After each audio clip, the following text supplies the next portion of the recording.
John 17 verse 6. I made your name known to the people you gave me. They are from this world. They belong to you, and you gave them to me. They did what you told them, and you gave them to me. Romans 14 verse 9. For this reason, Christ died and came back to life, so that he would be the Lord of both the living and the dead. Who is this Lord? Remember, a person with the title Lord is the owner of land given by the king.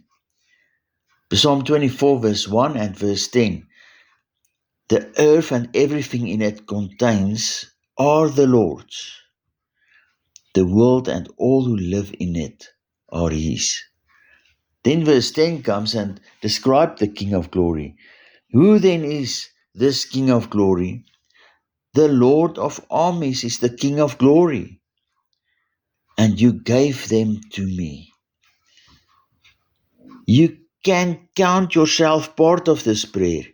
You belong to the Father of all spirits that has handed you over to Jesus. Jesus already brought you over from the place of the dead into the Father's life in his eternal day. You must reckon your Adamic nature to be dead and by faith embrace your Christ nature, which is life. Humanity, be glad, shout and rejoice.